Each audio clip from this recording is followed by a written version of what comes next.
નારાયણ ભગવાનની જય, અક્ષર પુરુષોત્તમ મહારાજની જય, ગુણાતીતાનંદ સ્વામી મહારાજની જય, ભગતજી મહારાજની જય, શાસ્ત્રીજી મહારાજની જય, યોગીજી મહારાજની જય, પ્રમુખ સ્વામી મહારાજની જય.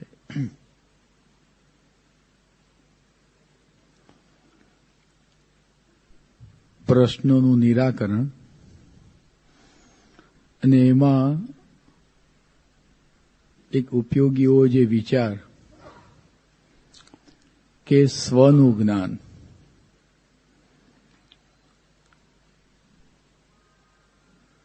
વ્યક્તિ પોતે શું વિચારે છે એ આધારે જ એની ક્રિયા, વિચાર, એની વાણી, એનું વર્તન, આ બધું એના આધારે થતું જતું હોય છે.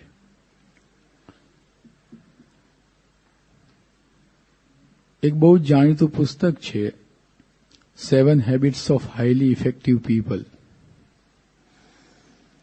એના લેખક છે સ્ટીવન કવી. એમણે પોતે આ પુસ્તક લખ્યું એ પહેલા આપણા ભારતીય તત્વજ્ઞાનનો પણ બહુ જ ઊંડો વિચાર કર્યો છે અને એ વિચારમાંથી એમણે પણ એક બહુ સુંદર તારણા કાઢી આપ્યું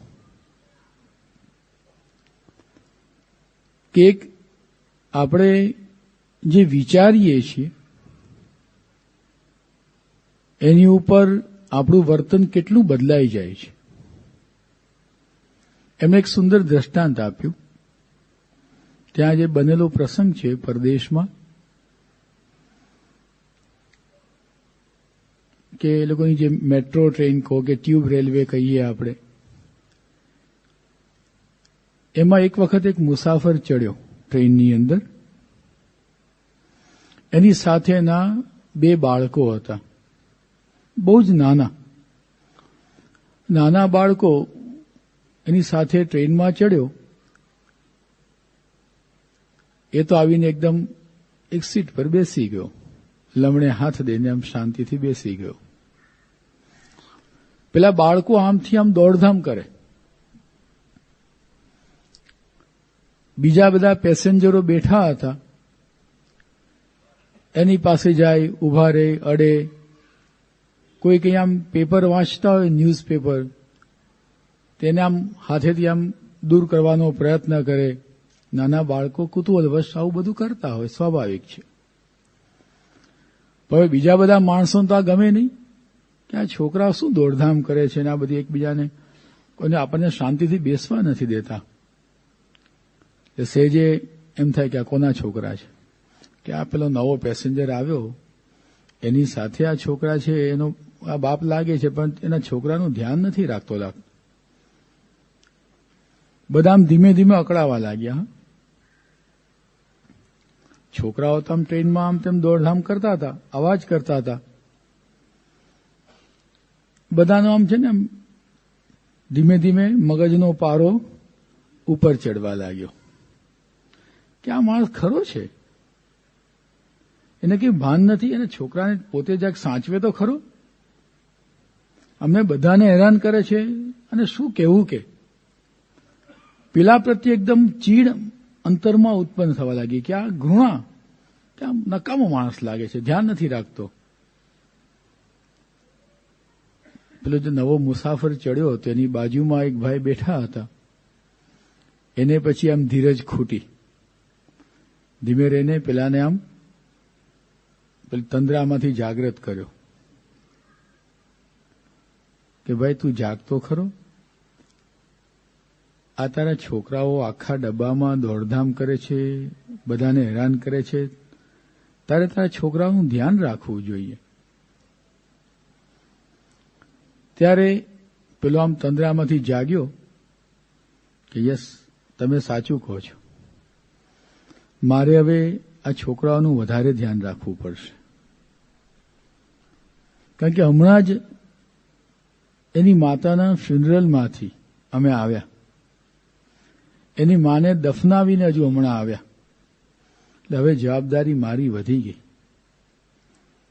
આવું એ માણસ બોલ્યો કે હવે મારે આ છોકરાનું વધારે ધ્યાન રાખવું પડશે. ખરેખર એની મા મરી ગઈ છે.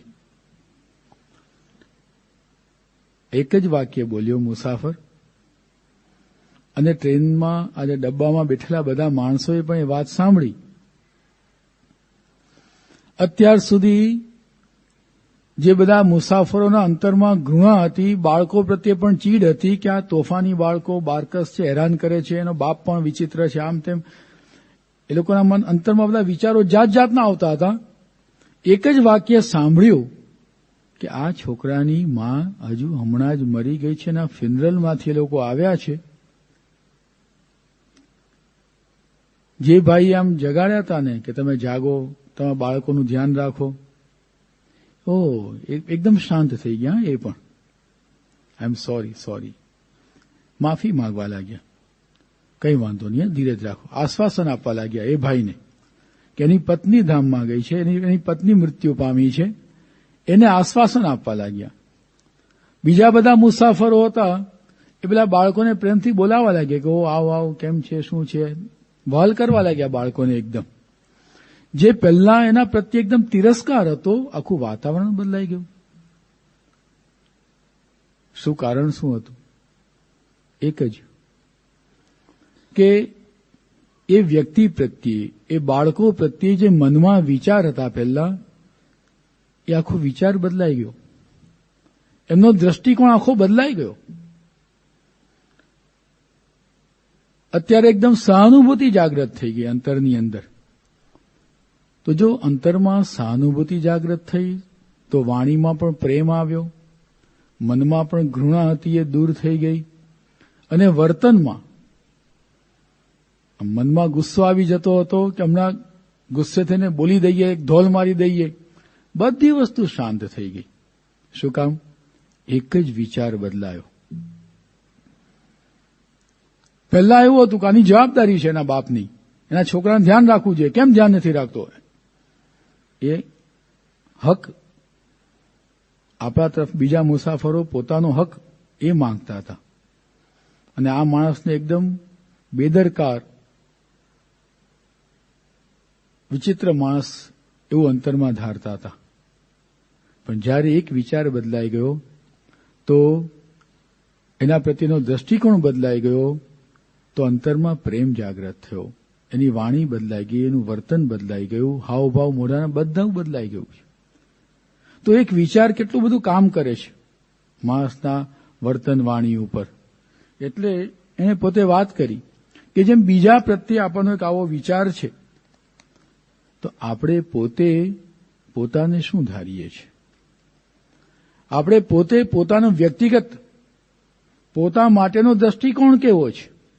એ પણ એટલું જ અગત્યનું કામ કરે છે. એ પણ આપણા વિચાર વર્તન બધા ઉપર એની બહુ જ મોટી અસર છે. એ આપણે ભૂલી જતા હોય ઘણી વખત, પણ આપણા શાસ્ત્રોએ આપણને આ વાત વારંવાર યાદ કરાવી છે. સત્પુરુષોએ પણ આપણને આ વાત સમજાવતા હોય છે. આપણે હંમેશા પોતાને શું માનીએ કે હું એટલે કોણ? એક આપણો વિચાર આપણા શરીરલક્ષી વિચાર હોય છે. આપણા મનમાં એક વિચારનું આખો કોસેટો ગૂંથાઈ ગયેલો હોય છે કે હું લાંબો છું.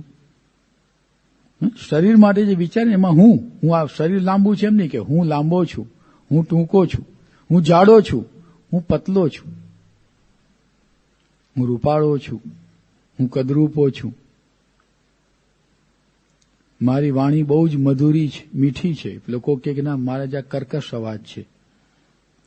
પણ દરેક પોતપોતાના શરીર સંબંધી પણ અમુક વિચારો મનમાં બાંધી રાખતા છે. મારામાં તાકાત ખૂબ છે.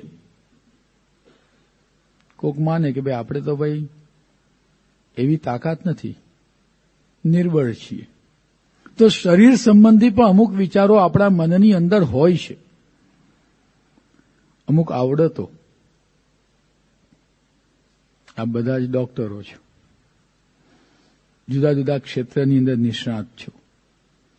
એ પણ વિચારીએ ને કે ભાઈ હું કોઈ કહેશે હું ઓર્થોપેડિક સર્જન, બહુ સારામાં સારો હાડકાનો નિષ્ણાત છું, એમાં પણ વિશેષતા ની રિપ્લેસમેન્ટ. અત્યારે ભાઈ હું એમાં બહુ હોશિયાર છું. તો કોઈ કહેશે કે ભાઈ હું ઈએનટી સ્પેશિયાલિસ્ટ, એમાં વળી પાછા કોઈ કાનની અંદર જ વિશેષ કરીને અમુક એક જ પ્રકારની આવડત. બધા પોતાની આવડત ઉપર પોતાના મનમાં વિચાર રાખતા કે મારી આ આવડત છે, મારી આ શક્તિ છે, એમાં હું નિષ્ણાત છું. નોબડી કેન ચેલેન્જ મી. બહુ સારી મારી આવડત છે. તો એ પણ જેમ શક્તિ માટે આપણે વિચારીએ છીએ, આપણા શરીર સંબંધી વિચારીએ છીએ, એમ આપણી બુદ્ધિ, શક્તિ, કળા. કોઈ સારો ચિત્રકાર હશે તો હું બહુ સારો પેઇન્ટર છું.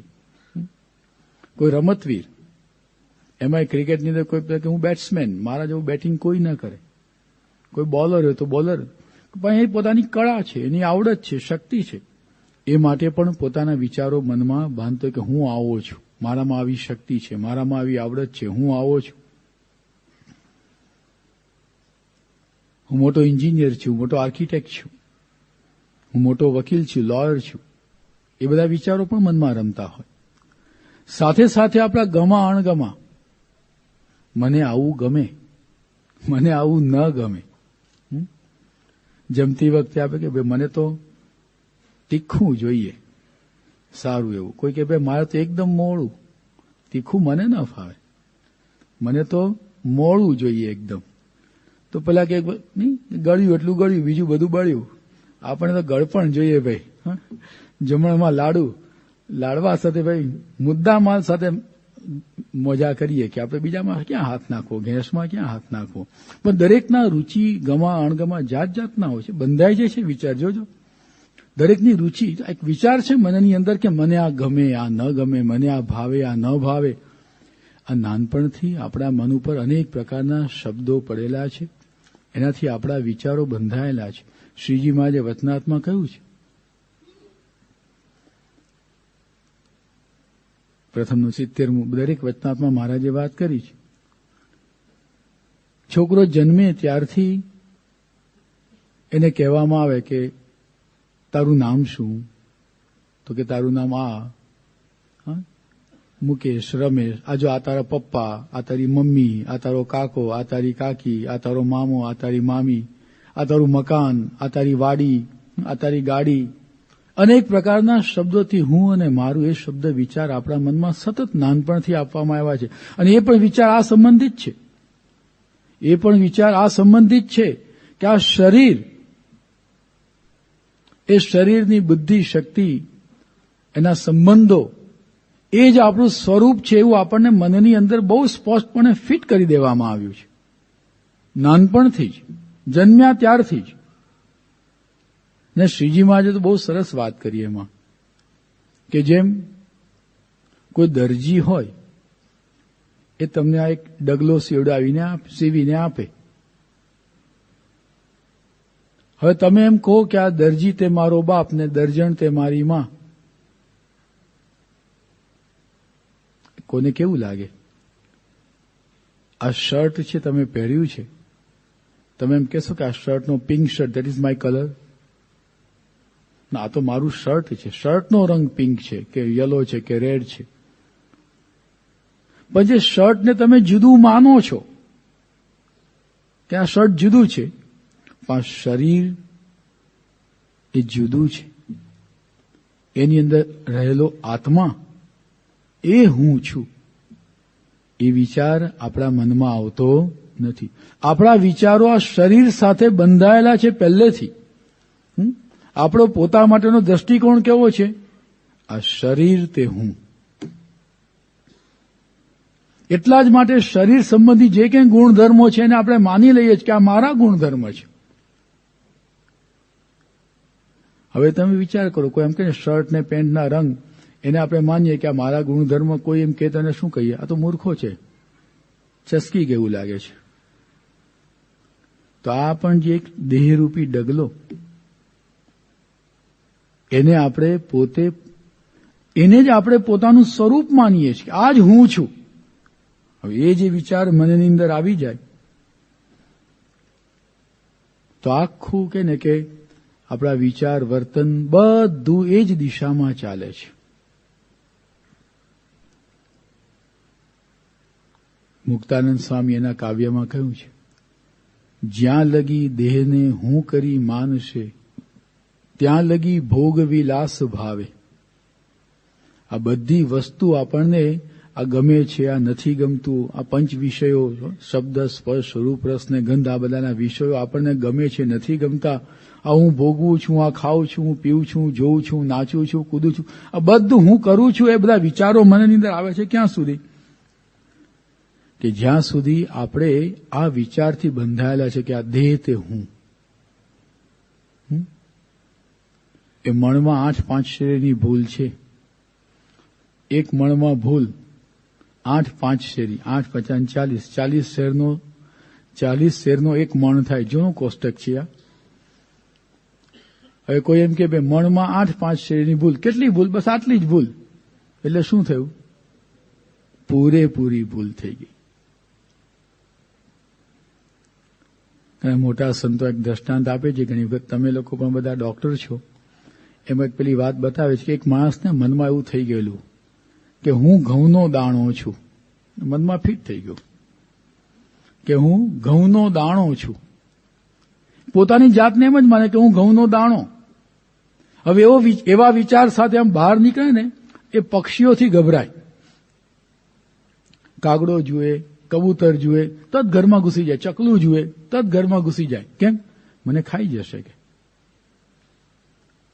એટલે કે તને ક્યાંથી ખાવાનું? તું તો માણસ છે. ના, હું ઘઉંનો દાણો છું. એક માનસિક રોગી હતો, બસ એના મનમાં ફિટ થઈ ગયું કે હું ઘઉંનો દાણો છું. હવે કરવું શું? પછી ટ્રીટમેન્ટ આપે ને, સાથે સિટિંગ બેઠક કરે, સમજાવે, કાઉન્સેલિંગ કરે કે ભાઈ તું નથી, તું માણસ છે, માણસ છે, માણસ છે. બહુ ફિટ કર્યું, એના મનમાં ફિટ કર્યું. પછી કે શું બોલ, તું કોણ છે? કે હું માણસ છું. બોલતો થયો, હું માણસ છું. પછી કે ચાલ તું ઘરની બહાર નીકળ. એ ઘરની બહાર નીકળ્યો, ત્યાં પેલો કાગડો ઉડતો ઉડતો ગયો, તત પાછો ઘૂસી ગયો ઘરમાં. પણ તું તો માણસ છે, તું ક્યાં ઘઉંનો દાણો છે? કે મને ખબર છે હું માણસ છું, કાગડાને ખબર છે, તો એમ જ મારે કે હું ઘઉંનો દાણો છું. કે તરત ઘરમાં ઘૂસી ગયો. જો આ વિચાર છે, એના મનમાં કેટલું ફિટ થઈ ગયું છે કે હું ઘઉંનો દાણો છું, એવું ફિટ થઈ ગયું છે. તો એ પક્ષીથી ગભરાય છે, પક્ષીથી ભાગી જાય છે, અને બધા વિચારો બધા એ દિશામાં ચાલે છે ને. તો તમે ડોક્ટરો બધા જાણો છો સારી રીતે, એક વિચાર એને કારણે કેવું બધું એનું વર્તન થઈ જાય છે. ઘણા બધા વિચારો, એટલે ગાંડાની હોસ્પિટલમાં તમે જાઓ તો આવા બધા જાત જાતના આપણને માણસો મળતા હોય છે. ગુણાતીતાનંદ સ્વામી એના વાતોમાં પણ પેલો પ્રસંગ આવે છે કે વઢવાણનો એક બ્રાહ્મણ હતો. એ કે આ તો હું ખરેખર તો આ વઢવાણની ગાદીનો વારસદાર તો હું છું. કે આ તો હું નાનો હતો ને ત્યારે આ બધા રાજની ખટપટની અંદર કોઈ મને મારી ન નાખે એટલે બધી વાત ગુપ્ત રાખેલી, પણ આ ગાદીનો ખરેખર વારસદાર તો હું છું. એટલે એના મનમાં એ ફિટ થઈ ગયેલું એકદમ કે મને બસ ગાદી અપાવો. સ્વામી પાસે આવે ને કે તમે મને આશીર્વાદ આપો, મને આ ગાદી મળી જાય. એટલે પણ તારી ગાદી ક્યાં, તું તો બ્રાહ્મણ લોટ માંગુ છે, રહેવા દે. કે ના, ખરેખર વારસદાર હું છું. આ તો મને ખાલી છુપાવી રાખ્યો છે, કે બાકી સાચો વારસદાર તો હું છું. હવે એવો વિચાર મનની અંદર આવી જાય ખાલી, તો કેવું થઈ જાય છે. એક વિચારને કારણે આવું બધું થતું હોય છે. અને તમે આમ જુઓ, જો ખરેખર મનની અંદર આપણે માની લઈએ છીએ, આપણા મનની આજુબાજુ આખું એક, જેમ પેલો રેશમનો કીડો એને ફરતે આખો એક કોશેટો રચી દે છે, એમ આપણે પણ આપણા મનના વિચારોથી આ એક આખો કોશેટો રચી દીધેલો છે. આ સમાજ છે, આપણા સગાવાલા છે, બધા નાનપણથી આપણી પાસે આ જ કોશેટો ગૂંથાવે છે. આપણા મનમાં ફિટ કરી દીધું છે કે આ દેહ તે હું. મૂળ મનની અંદર એક વિચાર ફિટ કર્યો છે, એને કારણે આપણા બધા વિચારો, વર્તન આ દેહ સંબંધિત વિચાર રહે છે. એને શું ભાવે છે, એને શું ગમે છે, એ જ વસ્તુ વિચાર આવે છે. પણ એમાંથી બહાર નીકળવાનો જે વિચાર છે, એ મોટા પુરુષ આપણને સમજાવે છે. ભાઈ આપણે સમજી શકતા નથી. નિષ્કુળાનંદ સ્વામીએ પણ એના કાવ્યમાં કહ્યું છે કે શોધી શોધીને શોધ્યું સત્ય વાર્તા કેરો સાર રે. નિષ્કુળાનંદ સ્વામી ભલે ગામડાના હતા, બહુ ભણ્યા પણ નથી, પણ આત્મજ્ઞાની પુરુષ. એમણે પોતે એના અનુભવમાંથી આ નિચોડ કાઢીને આપણને આપ્યો કે શોધીને શોધ્યું. બધી બાજુ મેં શોધ્યું. આ જગત સંસારમાં બધે હરીએ છીએ, ફરીએ છીએ, માણસોને મળીએ છીએ. દરેકમાંથી આ એક વિચાર સાંભળ્યો. શું? સત્ય વાર્તા કેરો સાર રે, કે દેહ માનીના દુઃખનો કહું કેદી ના આવે પાર રે. આપણે પ્રશ્નોનું સમાધાન શોધવા જઈએ છીએ ને, પણ જ્યાં સુધી આ દેહને હું માનશું ત્યાં સુધી પ્રશ્નોનું સમાધાન થવાનું નથી. દેહ માનીના દુઃખનો કહું કેદી ના આવે પાર રે. એનો ક્યારે અંત આવવાનો જ નહીં. દેહ છે ત્યાં સુધી પ્રશ્નો રહેશે જ. આપણા સ્વભાવ, પ્રકૃતિ, વાસના, એ બધાને આપણે પોતાનું સ્વરૂપ માનીએ છીએ કે આ બધું હું છું, તો એ પ્રશ્નો રહેવાના જ. આ સાર શોધીને આપણને નિષ્કુળાનંદ સ્વામી આપ્યો. હવે આપણે નિરાકરણ શોધવા માટે પ્રયત્ન કરીએ. What are the solutions? Come on, find out. આપણે પ્રયત્ન કરીએ, પણ મૂળભૂત જે વિચાર છે કે ભાઈ તમે દેહ નથી, આત્મા છો, એ વિચાર, જે મૂળભૂત જે વિચાર આવવો જોઈએ, એ વિચાર નથી આવતો. શ્રીજી મહારાજે મધ્યનું 12મું વચનામૃત, રાજનીતિનું વચનામૃત, એમાં પણ કહ્યું કે આ જીવે અજ્ઞાને કરીને માની લીધું છે કે હું કામી છું, ક્રોધી છું, લોભી છું. દેહના ગુણો છે. દેહથી પર આત્મા. મહારાજ કહે છે કે આત્માનું લક્ષણ શું છે? સુખરૂપ છે, સત્તારૂપ છે, આનંદરૂપ છે, અજર છે, અમર છે, પૂર્ણ છે. એક જ વિચાર જો મનમાં આવે કે હું પૂર્ણ છું, મારે બીજી કોઈ વસ્તુની જરૂર નથી, કોઈની અપેક્ષા નથી, આત્મતૃપ્ત છે, સુખ. હું પોતે જ આનંદરૂપ છું. વિચાર કરો, મૂળભૂત સ્વરૂપ જ આનંદ છે. આપણું પોતાનું સ્વરૂપ જ આનંદરૂપ છે. પછી આનંદ બહાર શોધવા ક્યાં જવાનું?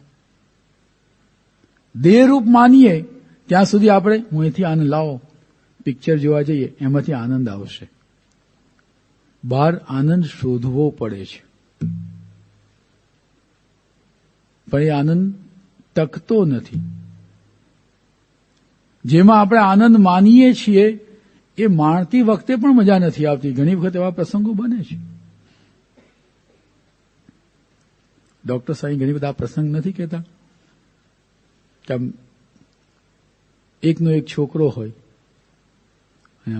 સમાચારમાં એને મેડિકલની અંદર એડમિશન મળી જાય કે મેડિકલમાં ભણતો હોય ને ગોલ્ડ મેડલ મળ્યો, એ સમાચાર આવે, એ વખતે આમ આનંદ આવી જાય, સ્વાભાવિક છે. એ જ વખતે બીજા સમાચાર આવે કે બેને એક્સિડન્ટ થયો અને મરી ગયો. તો જે પોતે એને પાર્ટી ગોઠવી હોય, એમાં મોજ શોખ બધા કરતા હોય, ત્યાં સમાચાર મળે કે ભાઈ તમારો આ એકનો એક દીકરો મરી ગયો કાર અકસ્માતની અંદર, તો બધી વસ્તુ એની કડરભૂસ કરતી ભાંગી પડે છે. તો વિચારવાની વસ્તુ એ છે કે જ્યારે આ દેહ સંબંધી વિચાર જ્યાં સુધી આપણે રાખીએ છીએ ત્યાં સુધી જગતના વિષયોમાંથી, જગતના પદાર્થોમાંથી, જગતના સંબંધોમાંથી આપણે સુખનો ફાંફા મારતા રહીશું, પણ એ સુખ સ્થાયી તો નથી જ. દુઃખનું, દેહનું સ્વરૂપ શું છે કે દુઃખરૂપ છે. દેહ તો દુઃખરૂપ છે. બાળ, યુવાન, વૃદ્ધ, જન્મ, મરણ, આ બધા જ એના ગુણધર્મો છે. બધા દ્વંદ્વોથી યુક્ત છે. આ બધું દેહનું સ્વરૂપ છે. તો જ્યાં સુધી દેહને પોતાનું રૂપ માનીશું ત્યાં સુધી આ બધી વસ્તુ આપણને વળગેલી રહેશે. એનાથી પર, આ દેહથી પર હું છું. હું આત્મારૂપ છું, અક્ષરરૂપ છું, આનંદરૂપ છું. એ વિચાર જ્યારે અંતરની અંદર આવે ત્યારે આખો વિચાર આપણું વર્તન બધું બદલાવી દે છે. યોગીજી મહારાજ આનું બહુ સરસ દ્રષ્ટાંત આપતા, લીંડિયાનું. એક સિંહનું બચ્ચું એ વિખૂટું પડ્યું. નાનું બચ્ચું હતું અને બકરાના ટોળામાં જઈને બેઠું. પેલા ભરવાડ એને રાખ્યું, નામ પાડ્યું લીંડિયો. હવે સિંહનું બાળ ત્યારે બકરા ભેગું જ ઉછર્યું, મોટું થવા લાગ્યું. એના મનમાં શું સેટ થઈ ગયું કે હું તો બકરું છું. એ પણ બકરાની જેમ ઘાસ ખાય, બે બે બે બે કરે.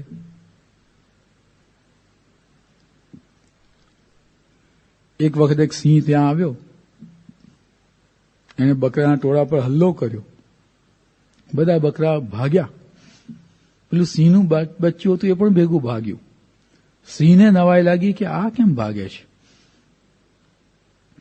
એણે બીજા બધા બકરાને જવા દીધા અને એક ફક્ત પેલા સિંહના બચ્ચાને પકડ્યું અને પેલું થર થર થર થર ધ્રુજે. બસ મારું મોત આવી ગયું, હવે હું બચવાનો નથી. બે બે બે કરે રાખે. સિંહ તો એને પકડીને લઈ ગયો બાજુના તળાવમાં. પાણીમાં પ્રતિબિંબ બતાવ્યું કે તું જો તું કોણ છે, જો મારા જેવું મોઢું છે કે નહીં તારું, કે છે. મારા જેવી આંખો છે, મારા જેવા વાળ છે, મારા જેવા પંજા છે, કે તું સિંહ છે. અને પેલાના મનમાં એક વિચાર આવ્યો કે ના, હું સિંહ છું. અને એ બચ્ચું આમ પછી તો આમ જે ટટાર થઈ ગયું અને ત્રાડ પાડી એકદમ કે હવે હું સિંહ છું. આખું વર્તન બદલાઈ ગયું. આ તો એક દ્રષ્ટાંત કથા છે. આવો એક પ્રસંગ અમેરિકામાં, નોર્થ અમેરિકામાં પ્રસંગ આવો જ એક પ્રસંગ બની ગયેલો છે. હકીકત કેવું કે એ વખતે બધા યુરોપના દેશોમાંથી લોકો માઇગ્રેટ થતા હતા અમેરિકામાં. અને એ વખતે તો શું નાના નાના એક કેમ્પ બનાવીને 15-20 કુટુંબો ભેગા રહેતા હોય, આજુબાજુ જમીન ડેવલપ કરે, ખેતીને બધું કરતા હોય એ લોકો. એ લોકોને યુરોપિયન આ બધી ફેમિલીઝને રેડ ઇન્ડિયન્સ સાથે હંમેશા સંઘર્ષ ચાલે. ક્યારેક આ લોકો જીતે, ક્યારેક રેડ ઇન્ડિયન્સ પણ જીતી જતા. એમાં એક આવા નાના કસ્બા ઉપર 15-20 કુટુંબનો આવો કસ્બો નાનો હતો યુરોપિયન લોકોનો, એની ઉપર રાત્રે રેડ ઇન્ડિયન્સ લોકોએ હલ્લો કર્યો. આ લોકો એકદમ ભાગ્યા ત્યાંથી, કારણ કે સામે રેડ ઇન્ડિયન્સનું ટોળું મોટું હતું, સામે લડી શકાય એવું હતું નહીં, એટલે બધા ભાગ્યા. ભાગ્યામાં એક નાનો બાળક ઘોડિયામાં રહી ગયું. રેડ ઇન્ડિયન્સ લોકોએ એ બાળકને પોતાની ભેગું લઈ ગયા. અને કસ્બામાં પાછા યુરોપિયન લોકો આવ્યા, જેવું તો બાળક નહોતું. લઈ ગયા, હવે શું કરવું, ક્યાં ગોતવું એને. પછી તો વર્ષો વીતી ગયા, 15-17 વર્ષ થયા. પછી એક વખત બીજા એક કસ્બા ઉપર આ રેડ ઇન્ડિયન્સ લોકોએ હલ્લો કર્યો. ત્યારે પેલો યુરોપિયન હતો ને બાળક, એ મોટો થઈ ગયેલો, યુવાન થઈ ગયેલો, એ પણ રેડ ઇન્ડિયન્સ ભેગો ઘોડા પર બેસીને એના જેવો જ પહેરવેશ, એના જેવી જ બોલી, બધા ટીલા ટપકા પણ એવા જ બધા કરેલા શરીર ઉપર, અને સીધો એને આ યુરોપિયન કસ્બા ઉપર હલ્લો કર્યો. તો પેલા લોકોને નવાઈ લાગી કે આ તો આપણો છોકરો છે, આમાં ક્યાંથી ભળી ગયો, કે લોકો નવાઈ લાગી. અને એ વખતે એ લોકોએ પણ આ જ પ્રયત્ન કર્યો, ગમે તેમ કરીને છૂટો પાડ્યો એનાથી. જયારે રેડ ઇન્ડિયન્સના ટોળામાંથી છૂટો પાડ્યો ને, એ પણ ગભરાતો હતો કે બસ હવે મને મારી નાખશે આ લોકો, હું પકડાઈ ગયો. જેમ પેલા સિંહના બચ્ચાની વાત આપણે કરી છે ને, હકીકત આવો પ્રસંગ બન્યો. એ ગભરાતો હતો, હવે બધા મને આ મારી નાખશે ભેગા થઈને કે. પણ પછી એ લોકોએ એની સાથે રાખ્યો, વળી પાછી એની બધી વાત સમજાવી. એની બોલી જ રેડ ઇન્ડિયન્સની થઈ ગયેલી, એને ઇંગ્લિશ આવડતું જ નહોતું. પછી કેટલો ટાઈમ ગયો, એની સાથે રાખ્યો, સમજણ ફેર થઈ આખી કે ના ભાઈ, હું તો યુરોપિયન બાળક છું ને હું તો જુદો જ છું. આખું એનું વર્તન બદલાઈ ગયું. આવા પ્રસંગ અમેરિકામાં આ પ્રસંગ બનેલો છે, આવો જ. તો જો એક પોતાના મનને વ્યક્તિ પોતે પોતાને શું માને છે, એ જો પોતાની જાતને દેહરૂપ માને છે, તો આ બધા જ પ્રશ્નો એની સાથે રહેવાના છે. અને ગીતાની અંદર પણ કૃષ્ણ ભગવાને અર્જુનને તો પ્રશ્ન શું થયેલો, યુદ્ધના મેદાન પર જયારે અર્જુન પોતે આવ્યો, એને એમ જ થયું કે આ બધા મારા સગાવાલા છે, એ બધાને હું મારી નાખીશ, હું પણ મરીશ કે જીતીશ, રાજ્ય કરીશ, આમ તે બધા વિચાર મનમાં કરવા લાગ્યો. કૃષ્ણ ભગવાને તો એને યુદ્ધ જ કરાવવું હતું એની પાસે. પણ તમે જોજો, વાંચજો, શ્રીમદ ભગવદ્ ગીતામાં પ્રારંભમાં જ બીજા અધ્યાયથી શ્રી કૃષ્ણ ભગવાને ઉપદેશ આપવાની શરૂઆત શાનાથી કરી? જાતસ્ય હિ ધ્રુવો મૃત્યુ ધ્રુવમ જન્મ મૃતસ્ય ચ. જન્મ ને મરણ તો આ દેહનો ચક્રાવો છે જ. તું તો આત્મા છે. આ આત્મા છે, નથી બળતો, નથી કપાતો, નથી બાળક થતો, નથી યુવાન થતો, નથી મરતો. આત્માનું જ્ઞાન કૃષ્ણ ભગવાન પહેલા એને આપે છે કે તું તારી જાતને દેહરૂપ ન માન, આત્મારૂપ માન. એ વિચાર જો મનમાં નહીં આવે, સૌથી પહેલો પોતાની જાતને તું આ નહીં માને, ત્યાં સુધી તારો મોહ દૂર નહીં થાય. ત્યાં સુધી તો આ હું ને મારું એ સંબંધી જે વિચાર છે, પ્રેમ છે, એ રહેવાના જ અંતરની અંદર. એટલે કૃષ્ણ ભગવાને પણ પહેલી આ જ વાત કરી. એટલે પ્રશ્નના નિરાકરણ માટે પહેલો સિદ્ધાંત જો આ હોય તો વ્યક્તિ પોતે પોતાની જાતને દેહરૂપ ન માને, પણ આત્મારૂપ માને, અક્ષરરૂપ માને. એ માનશે તો પ્રશ્નોનું નિરાકરણ સહેજે થઈ જશે. શ્રીજી મહારાજે પણ પરમહંસોને આ વાત કરી. બધા પરમહંસો, 500 પરમહંસો તો કેવા કડી તોડ. શ્રીજી મહારાજ એમને જે 108 વર્તમાન પડાવ્યા, બધા વર્તમાનમાંથી, બધા નિયમોમાંથી લોકો સારધાર પાર ઉતરી ગયા. એક પેલો ભિક્ષા માંગી અને એને એકદમ પાણીમાં ડોળી નાખી, નીચોવી નાખીને ફક્ત એક નાનો મસ્ત કોળિયા કરે એમ પિંડો વાળીને, એવા કોળિયા ખાવાના નિસ્વાદીપણે, એમાંથી પણ પાર ઉતરી ગયા છે. સાવ જંગલમાં ખુલ્લા, કોઈ પણ આશરો નહીં રાખવાનો, ઓઘાનો પણ આશરો નહીં લેવાનો, એમાં પણ પરમહંસો પાર પડી ગયા છે. ત્યારે એક વખત શ્રીજી મહારાજે કહ્યું કે જેવા છે આત્માનંદ તેવા હોતે કહો મુનિ ઇન્દ્ર. બોલો, બધા સંતો આત્માનંદ સ્વામી જેમ વર્તે છે કડી તોડ, એવું કોણ કોણ વર્તો છે કહો? ત્યારે ભક્ત ચિંતામણીમાં નિષ્કુળાનંદ સ્વામીએ આ બધા સંતો પછી જે વાત કરી ને મહારાજે જે વાત કરી એની વાત લખી છે. પછી સંત ઉઠ્યા જોડી હાથ, જેમ કહો તેમ કરીએ નાથ. કહો તો મટકું ન ભરીએ મીટે, કહો તો અન્ન ન જમીએ પેટે. કહો તો તજીએ છાદનનો સંગ, રહીએ હિમમાં ઉઘાડે અંગ. કહો તો પીવું તજી દઈએ પાણી, મૌન રહીએ ન બોલીએ વાણી. એમાં હિંમત છે મન માય, તમે કહો તે કેમ ન થાય. મહારાજ તમે આજ્ઞા કરો, તમે જે કંઈ કઠણ વર્તમાન આપશો અમે કરવા માટે તૈયાર છીએ. પણ શ્રીજી મહારાજ શું કહે છે જુઓ, એમ બોલ્યા જ્યારે મુનિ જન, સુણી પ્રભુજી થયા પ્રસન્ન. કહે નાથ સુણો સાધુ શૂર, એ તો અમને જણાય જરૂર. તમે બોલ્યા તે સર્વે સાચું, બીજામાં પણ નથી કંઈ કાચું. એકથી અધિક છો તમે, એવું જાણ્યું છે જરૂર અમે. તમે બધા શૂરવીર છો, હું માનું છું કે. પણ શ્રીજી મહારાજ હવે જે સંતોને વાત કરે છે, પણ મુદ્દાની આ જ વાત કહે છે, એક વાત કહું માનો તેહ, આપણે આત્મા નહીં દેહ. માનો ચૈતન્ય રૂપ તમારું, દુઃખ રૂપ દેહ તેહ ન્યારું. જો આ જ વાત કરી મહારાજે પણ સંતોને કે તમે તમારી જાતને પોતાને આત્મા રૂપ માનો. આ બધું જ શક્ય છે. વિચાર કરો, મૌન રહેવું શક્ય છે, ખુલ્લા શરીરમાં ઉઘાડે અંગ પડ્યા રહેવું હિમાલયમાં શક્ય છે. આ બધું જ શક્ય છે. ને આપણે જોઈએ છીએ જગતની લોકો કેવી કેવી સિદ્ધિ મેળવે છે. પેલો આંધળો માણસ પણ એવરેસ્ટ ચડી આવ્યો, અપંગ માણસ પણ એવરેસ્ટ ચડી આવ્યો. હિમાલયમાં ઉપર એવરેસ્ટનું શિખર સર કરવું કેવી અશક્ય વાત લાગી આપણને. લોકો કેવા કેવા સાહસો કરે છે જગતની અંદર. આપણે કલ્પના બાદ છે કે આવું સાહસ થઈ શકે છે. આ બધું જ મહારાજ કે આ બધું જ શક્ય છે. આ વસ્તુ માનવી અઘરી છે. આ દેહ તે હું એ માનીને આવું સાહસ કરી શકાશે, આવી સિદ્ધિ પ્રાપ્ત કરી શકાશે, બધું જ શક્ય છે. એક વાત કહું માનો તેહ, આપણે આત્મા નહીં દેહ. હું આત્મા છું, અક્ષર છું, પૂર્ણ છું, અક્ષરરૂપ છું, સુખરૂપ છું, સત્તારૂપ છું. એ વિચાર મનમાં મનાય છે. એ માનશો તો ખરેખર શાંતિનો અનુભવ થશે. આ વિચાર મનાવવાની વાત છે. બાકી જગતની બધી જ સિદ્ધિ માણસ પ્રાપ્ત કરી શકે છે, એ શક્ય છે. દેહરૂપ માનીને માણસ આ જગતની સિદ્ધિ બધી જ મેળવી શકે છે, પણ એને પ્રશ્નનું સમાધાન નહીં થાય.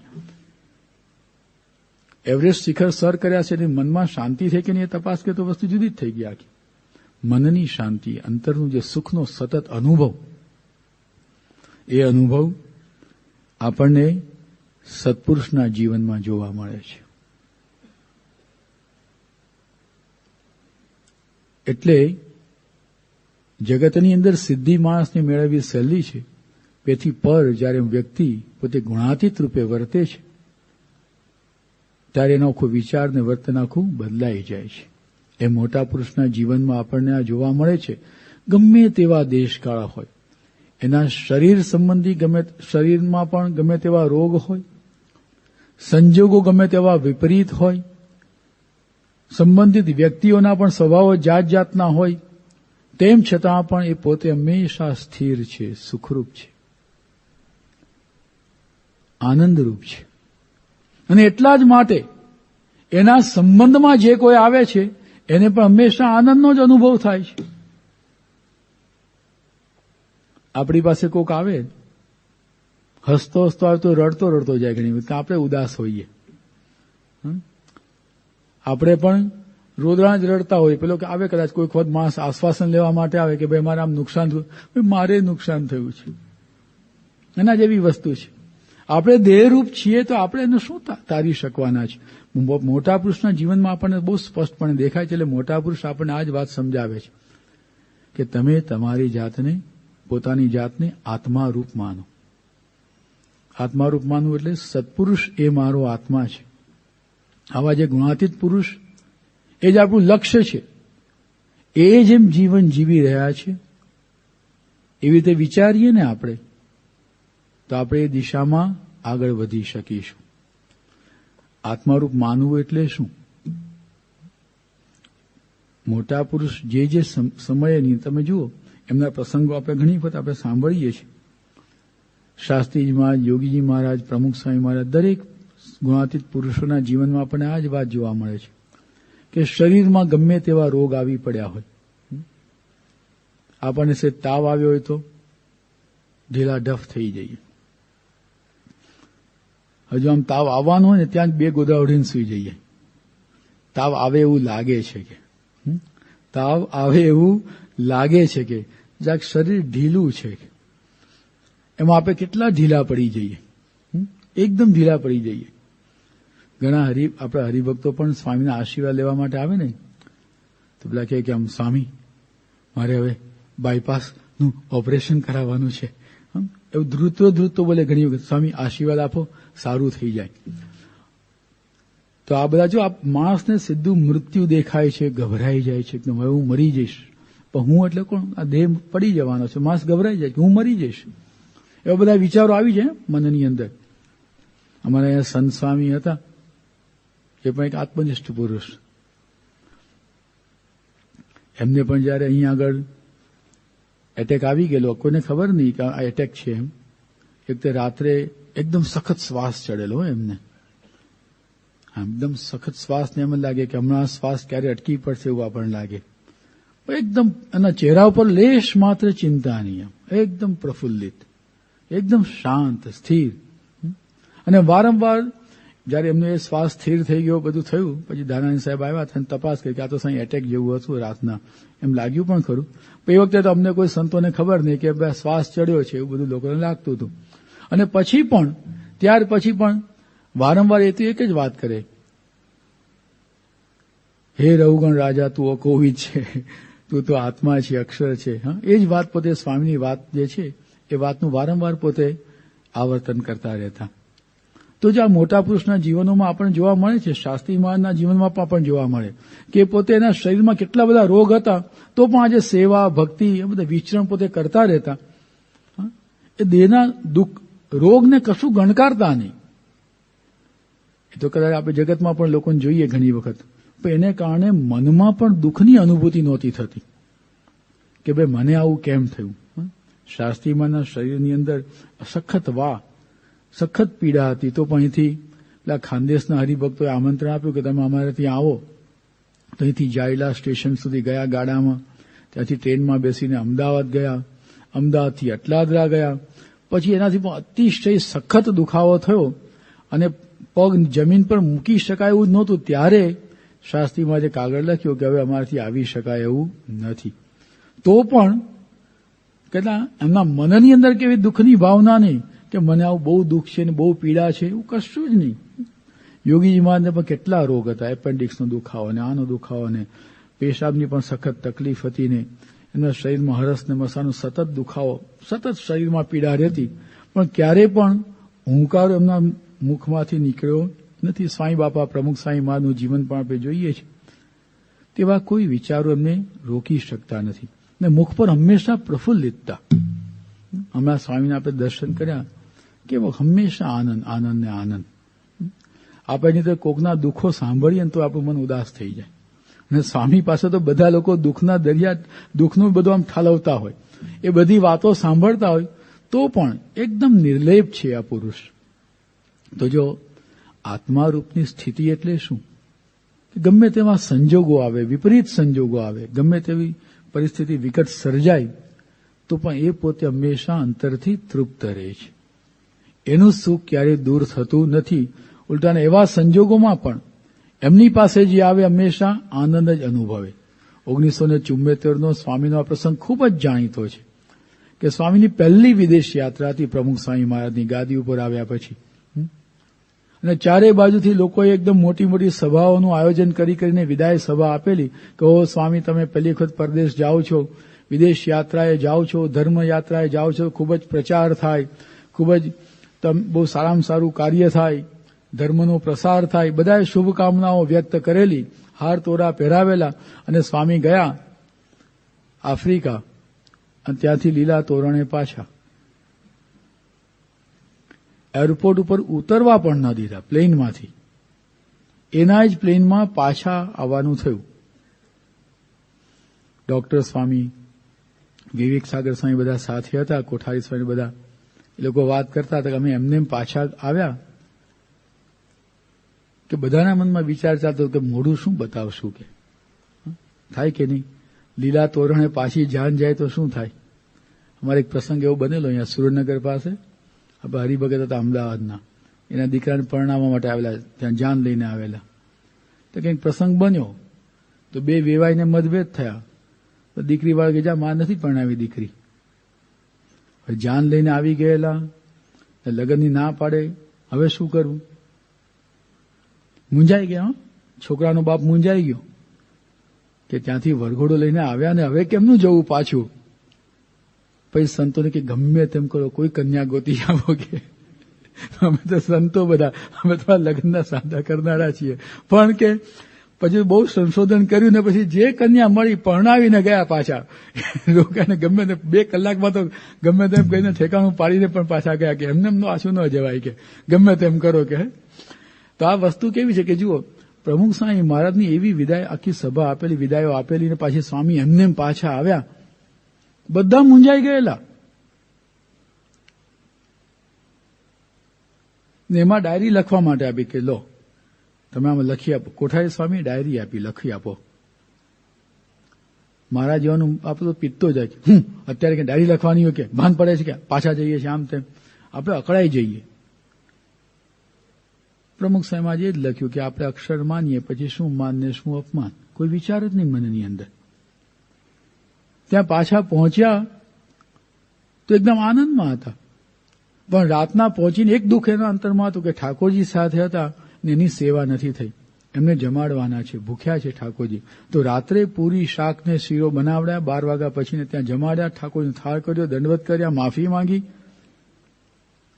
બીજા સંતો તો સુઈ જ ગયા હતા સીધા. અને સવારના સ્વામી જયારે સભામાં આવ્યા તો પ્રથમનું 74મું વચનાર્થ સમજાવ્યું એકદમ આનંદની અંદર કે ભગવાનની ઈચ્છાએ હાથી બેસવાનું થાય તો હાથી બેસીને રાજી રહેવું, ને ગધેડે બેસવાનું થાય તો ગધેડે બેસીને રાજી રહેવું. કોઈ વિચાર જ નહીં જો મનની અંદર. એ આનંદમાં આનંદરૂપ છે.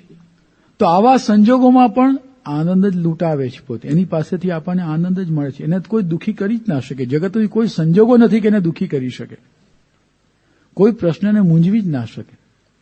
તો આ સ્થિતિ છે. ને આ ગુણાતીત પુરુષોના અંતરની ઈચ્છા પણ એ જ છે. પ્રથમનું 67મું વચનામૃત કે મારા સંગમાં જે કોઈ આવે છે એ પણ મારી જેમ સુખીઓ કેમ થાય. હું જેમ ભગવાનના સુખે સુખી છું એમ મારા સંબંધમાં જે કોઈ આવે છે એ પણ ભગવાનના સુખે સુખી થાય. એ આપણને સુખ લૂંટાવવા માટે જ બેઠા છે. આપણને આ જ સમજણ આપવા માટે બેઠા છે કે બસ આ વસ્તુ સ્વીકારી લો તો તમે સુખીને સુખી હંમેશ માટે રહેશો. કોઈની અપેક્ષા નહીં રહે, કોઈની ઉપર આધારિત નહીં રહો, કોઈના અવલંબનની જરૂર નથી. તમે પોતે સંપૂર્ણ સ્વતંત્ર છો. આ એક વિચાર મોટા પુરુષ હંમેશા આપતા આવ્યા છે. અતિશય માન મળ્યું હોય ને એમાં પણ આપણે ફૂલાઈ જઈએ, પણ મોટા પુરુષ એમાં પણ ક્યારેય ફૂલાતા નથી. આ દેશ પરદેશમાં ચારે બાજુ એમને જે માન સન્માન મળે છે, આપણને માન મળે તો વળી પાછું દેહ ભાવમાં તે થાય કે ના હું પણ હોઉં તો હોઉં, મારામાં પણ શક્તિ છે, આવડત છે, કંઈક તો છે મારામાં, એવું થઈ જાય વિચાર. બધા વખાણ કરે ને તો આ વિચાર મનની અંદર આવી જાય. પ્રમુખ સ્વામી મને કેટલા વખાણ કરે. હમણાં દિલ્હીમાં અક્ષરધામ થયું ત્યારે સત્યમિતાનંદ સ્વામી અને બધા સંતોએ તો એવી વાત કરી કે બ્રહ્મા આ સૃષ્ટિનો સર્જનહાર, એને પણ ઈર્ષા આવતી હશે કે આ નવો સર્જનહાર કોણ પાક્યો. એવી વાત બધા કરતા હોય જ્યારે. અને રાષ્ટ્રપતિ અબ્દુલ કલામ એ જ્યારે પ્રશંસા કરે કે ના ખરેખર અદભુત કાર્ય તમામ ભગવાન રહીને કામ કરે છે, એવી વાત જ્યારે કરતા હોય, આપણને ખાલી રાષ્ટ્રપતિ એવોર્ડ મળે તો આખા ગામને બતાવીએ કે નહીં કે જો મને રાષ્ટ્રપતિ એવોર્ડ મળ્યો, પદ્મશ્રી, પદ્મભૂષણ, પદ્મ વિભૂષણ જે કે આપણે મળતો હોય, પ્રયત્ન પણ કરીએ કે હવે મને મળવા પાત્ર છે, મને મળે તો સારું, એ બધું આપણે પ્રયત્ન પણ કરતા હોઈએ. પણ રાષ્ટ્રપતિ પોતે સ્વયં રીતે સ્વામીના વખાણ કરે ભરી સભામાં, લોકોને કેટલાયને એના વ્યક્તિગત મિત્રોને પણ ત્યાં અક્ષરધામમાં મોકલે ને સ્વામીના દર્શન કરવા માટે મોકલે, તો આપણને કેટલો પોરસ ચડી જાય કે વાહ. પણ સ્વામીને કશું જ નથી ને, ભગવાનનું કાર્ય છે આ તો.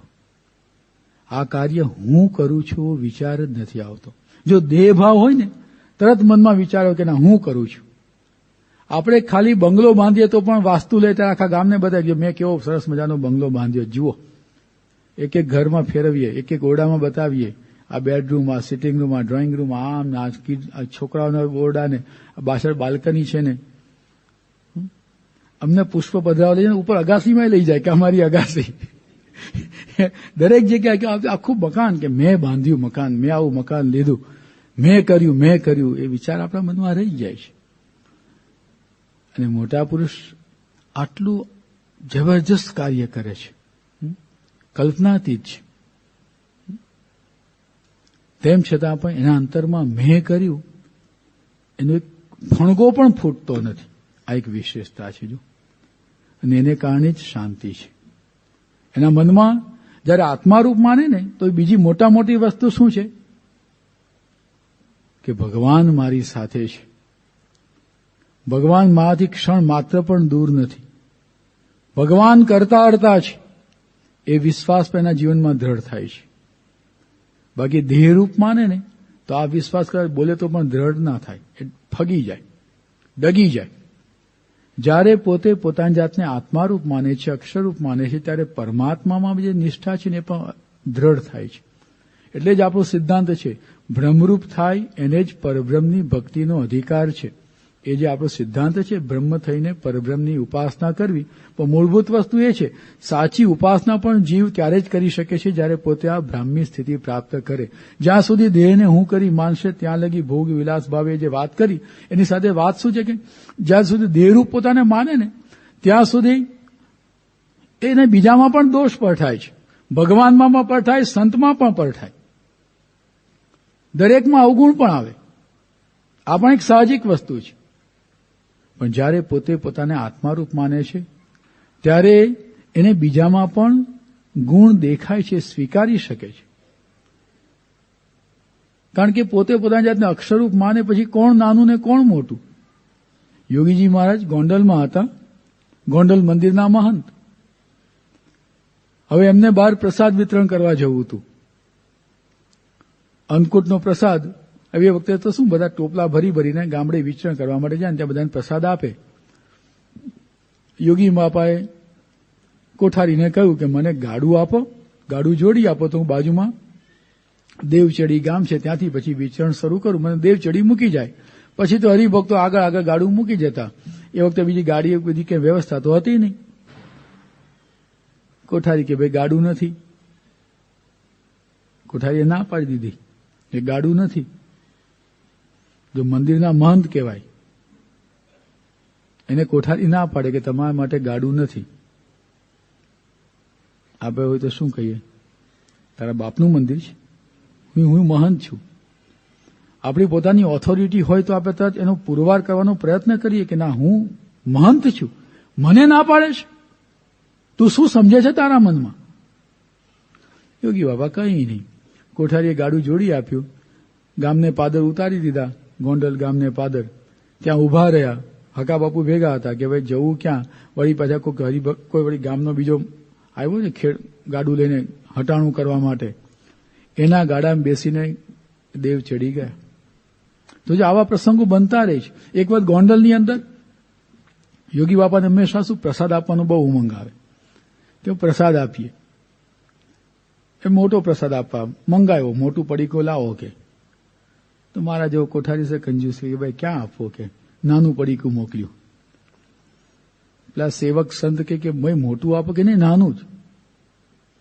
યોગી બાપા એમ જોયું કે બોલ્યા નહીં, આપ્યો પ્રસાદ. ત્યારે હકા બાપુએ કહ્યું કે બાપા તમે મહંતના શું સમજે છે, આમ કેમ થાય છે. યોગી બાપા હસતા રહ્યા કે હકા બાપુ પોતાની જાતને અક્ષર માનીએ પછી કોણ નાનું ને કોણ મોટું એ વિચાર જ નથી આવતો કે હું નાનો થઈ ગયો, આ માણસ મોટો થઈ ગયો, મને પાછો પડી દીધો. કોઈ વિચાર મનમાં આવે જ નહીં. એટલે દરેકનો ગુણ જોઈ શકે છે. જો આ પુરુષો વિરોધીમાં પણ ગુણ જોઈ શકે છે. કોઈના પ્રત્યેને સ્પર્ધા નથી રહેતી. જે આપણા જીવનમાં મોટા મોટો પ્રશ્ન સ્પર્ધાનો છે, ઈર્ષાનો છે, માનનો છે, એ દેહરૂપ માનીએ છીએ એટલે ના મોટા પુરુષના જીવનમાં જોવા મળે છે. એના અપમાન થાય તો દુઃખ નથી થતું, માન મળે તો ફૂલાતા નથી, કોઈની પ્રગતિ જોઈને ઈર્ષા નથી આવતી. નહીં તો કોક આગળ વધે તો આપણે આ કેમ આગળ વધ્યો, મનમાં તરત જ તુલના થાય. દેહભાવ છે ને, તરત સરખામણી થાય. એ કેમ આગળ વધ્યો, હું કેમ પાછળ રહી ગયો, એ મારથી વધી ગયો. અને વધી જાય એટલે પછી આપણે નિંદા પણ કરીએ. કોકે કે આ માણસ બહુ પૈસા સુખી થયો, એમને એમ થાય તો કંઈ આડું અવડું કરતો જશે, 2 નંબરનું કંઈક ને કંઈક ગડબડ કરી જશે. નહીં તો એમને એમ ન થાય કે તરત જ આપણે નિંદા કરીએ. એના માટે એની સારી વસ્તુ પણ આપણે સ્વીકારી શકીએ નહીં. આપણો સાહજિક ગુણ છે. આ દેહનો ભાવ છે. એટલે આ ઈર્ષા, માન, બરોબરિયાપણું, હઠ, પોતાનો વિચાર પકડી જ રાખે, હું જ કહું એ સાચું. ઘરોઘરમાં ઝઘડા એના જ છે ને. બાપ દીકરાના ઝઘડા, સાસુ વહુના ઝઘડા, 2 ભાઈઓના ઝઘડા, 2 મિત્રોના ઝઘડા. શું હું સાચો એ પકડી રાખે છે. માણસનો આગ્રહ એમાં પણ શું છે પ્રશ્ન એ છે. હું રૂપી બિલાડો જે હુંકાર કરે છે, દેહ ભાવ છે, એ જ પ્રશ્નરૂપ થઈ જાય છે હંમેશા. એ મૂકી દે તો યોગી બાપાના કે હું મહંત એવો વિચાર જ નથી આવ્યો, મારી વાત કેમ ના માને, કશું જ નહીં. પ્રમુખ સાહેબને પણ એવો પ્રસંગ અહીંયા સારંગપુરમાં બનેલો. અહીંથી એમને સ્ટેશન જવું હતું, સારંગપુરથી બોટાદ જવું હતું. કોઠારીને કહ્યું કે ઘોડાગાડી મોકલો ને, કે અત્યારે નથી, સાંજના જાય ત્યારે ભેગા ભેગા જજો. કે પ્રમુખ સ્વામી મહારાજને રાતની ટ્રેન પકડવાની હતી. તો કોઠારીએ શું કીધું કે ભાઈ અત્યારના ઘોડાગાડી જાય છે એમાં બેસી જાઓ. અરે પણ અત્યારે જાઓ તો મારે 4 કલાકના સ્ટેશન પર બેસી રહેવાનું. ઘોડાગાડી અત્યારે જાય છે, બેસવું તો બેસી જાઓ, પછી નહીં મળે. તો પ્રમુખ સ્વામીના મનમાં એવો વિચાર નથી આવ્યો કે હું પ્રમુખ સંસ્થાનો ના કોઠારી મને કહે છે હું બદલી નાખું કોઠારીને. સત્તા હતી એમ પ્રમુખ તરીકેની ના, એવો વિચાર જ નથી આવ્યો કે આ કેમ મને આવું કહે છે, કેમ મને ના પાડે છે, કશું જ નહીં. તો જાય એમની વિશેષ આ ગુણાતીત સ્થિતિ. એ માનને કારણે મારું અપમાન થયું, મને પાછો પાડી દીધો, મને હેઠો ઉતારી દીધો, એવો કોઈ વિચાર નહીં. અને કોઈ નાના સંત પણ સારું કાર્ય કરે તો પણ બિરદાવી શકે છે પ્રેમથી. કોઈ નાના હરિભક્તો પણ કાર્ય કરે એને પણ પ્રેમથી સ્વીકારી શકે છે. શું કામ? પોતાની જાતને અક્ષરરૂપ માને પછી કોણ નાનું ને કોણ મોટું. તો આ બધા દેહના જે બધા પ્રશ્નો છે, બધા જ પ્રશ્નો ત્યાં સમી જાય છે. નહીં તો આપણને સહેજ થાય તો અપમાન લાગી જાય, બધી જ વસ્તુ પછી અકારી થઈ જાય, આપણને ગમતું જ નથી કંઈ પણ જાતનું. તો આ બધા પ્રશ્નોનું નિરાકરણની વાસ્તુ તો એ જ છે કે પોતાના માટેનો દ્રષ્ટિકોણ આવી રીતે આત્મારૂપ માને, અક્ષરરૂપ માને તો આ દેહના ભાવથી પર થઈ શકાય છે. અને મોટા મોટી વસ્તુ એ છે કે ભગવાનમાં પણ શ્રદ્ધા ત્યારે રહે છે. નહીં તો દેહ ભાવમાં તો ભગવાનમાં પણ મેં ભગવાનની આટલી સેવા કરી, દાન ધર્માદો આપ્યો, કથા વાર્તા સાંભળી, રવિ સભામાં નિયમિત જાઉં છું, અને મારો જ છોકરો કેમ આવો થયો, કે મને જ ધંધામાં નુકસાન કેમ આવ્યું, મારે જ કેમ આવું થયું. જો તરત દેહ ભાવ તો આવા બધા વિચારો તરત આવી જાય. કારણ કે આપણે લૌકિક સંબંધી વિષયોની અપેક્ષા રાખીએ ને, એ મળે ન મળે તરત દુઃખ થાય કે ભગવાન મારા નથી, બસ તરત ભગવાનમાંથી શ્રદ્ધા ઉઠી જાય. ગામડામાં તો લોકોને કેવું થાય, ભાઈ ભેંસ દોવા ન દે તો કે ભગવાન, એટલે મેં કંઠી પહેરીને ભેંસ દોવા નથી દેતી. ગામડાના લોકોમાં એવું થઈ જાય, પછી કંઠી કાઢી નાખે. તો ઘણાને પ્રશ્ન એવા થતા હોય. કોઈની છોકરી ભાગી ગઈ કોકની સાથે, બસ સત્સંગ મેં કર્યો મારી છોકરી ભાગી ગઈ, તો થાય. દુનિયામાં કેટલાની છોકરી ભાગી જાય, પણ સત્સંગ થોડું એમાં કારણભૂત છે. પણ આ બધા જ વિચારો, લૌકિક બધા પ્રશ્નો આપણને ભગવાનમાંથી શ્રદ્ધા ડગાવી જાય છે. એનું કારણ પણ એક જ છે કે દેહરૂપ માનીએ છીએ એટલે. તો ભગવાનમાં પણ શ્રદ્ધા રહે છે, ભગવાન કરતા હરતા છે એ વિશ્વાસ. સત્પુરુષના જીવનમાં તો ગમે તેવા સંજોગોમાં એનું અંતર ક્યારે ડગ્યું નથી કે ભગવાન કરતા હરતા નથી. એમ ગમે તેવા સંજોગો બને, ભગવાન જે કરે છે સારું જ કરે છે. લંડનની અંદર સારામાં સારી જમીન લીધી, 5 એકર જમીન. ત્યાંના લોકોએ વિરોધ કર્યો. સ્વામી દરેક વખતે ભગવાનને પ્રાર્થના કરે, હરિભક્તોને આશીર્વાદ આપે, જાઓ જીતી જઈશું કેસમાં. અને છેલ્લે તો ગ્રેટર લંડન કાઉન્સિલમાં કેસ ગયો. બધા લોકોએ ખૂબ પ્રયત્ન કર્યો, હરિભક્તોએ ઘરોઘર ફર્યા, બધાને વિશ્વાસ કે નહીં સ્વામી આશીર્વાદ આપ્યા છે, આ વખતે જીતી જ જઈશું. છતાં હારી ગયા. એટલે ત્યાંથી એ વખતે માર્ગરેટ થેચર ત્યાંના વડાપ્રધાન હતા, એના હાથમાં પાવર હતો, એને લખી દીધું કે ભાઈ આ જગ્યાએ મંદિર ન થાય. પૂરું થઈ ગયું. આટલો બધો પ્રયત્ન કર્યો. પ્રમુખ સ્વામીમાં જે રીતે વિચારી ન શકે કે હું ક્યાં મારા માટે કરું છું, આ તો મંદિર કરવાનું છે, ભગવાનનું જ સ્થાપન કરવાનું છે, સત્સંગ વધશે, મહારાજનું જ નામ વધવાનું છે, તોય કેમ ના થયું એવો વિચાર ના આવે. પણ ના, કશું જ નહીં. ભગવાન જે કરે છે સારા માટે કરે છે. તો જો આ વિચાર છે, નહીં તો આપણને એકદમ અંતરમાં એટલું બધું દુઃખ થઈ જાય કે શું મેં આટલો બધો પ્રયત્ન કર્યો છતાં પણ નિષ્ફળતા. એને નિષ્ફળતા સફળતા કશું જ સ્પર્શતી નથી. ભગવાન જે કરે છે સારું કરે છે. વિચાર એના જીવનમાં દ્રઢ ત્યારે રહે છે જ્યારે પોતે ગુણાતીત સ્થિતિમાં રહે છે. એટલે તો આ એક વસ્તુ સમજવાની છે કે ભગવાનમાં પણ શ્રદ્ધા, ભગવાનમાં પણ દિવ્ય ભાવ એ ત્યારે રહે છે જ્યારે પોતે પોતાના સ્વરૂપને ગુણાતીત માને, અક્ષરરૂપ માને, આત્મારૂપ માને. તો આ વિચાર આપણા અંતરમાં દ્રઢ કરીએ. અને એના માટે સહેલામ સહેલો ઉપાય એક જ છે કે સત્પુરુષ કેવી રીતે વર્તે છે, કયા સંજોગોમાં કેવી રીતે વર્તે છે, એ પ્રસંગો જો આપણે વિચારીએ, મનન કરીએ, તેમાંથી હંમેશા આપણને પ્રેરણા મળતી રહે છે. તો વસ્તુ તો એક જ છે કે બધા પ્રશ્નોનું સમાધાન અને મૂળના પાયાનો જે સિદ્ધાંત છે એ સિદ્ધાંતમાં આ છે કે પોતે પોતાના સ્વરૂપને હંમેશા અક્ષરરૂપ માને, આત્મારૂપ માને, સુખરૂપ માને, સત્તારૂપ માને, આનંદરૂપ માને, પરમાત્માના દાસ તરીકે પોતાને માને, સેવક માને. તેવી રીતે જો સ્વીકારે તો અંતરમાં હંમેશા શાંતિ રહે છે. શ્રી સ્વામિનારાયણ ભગવાનની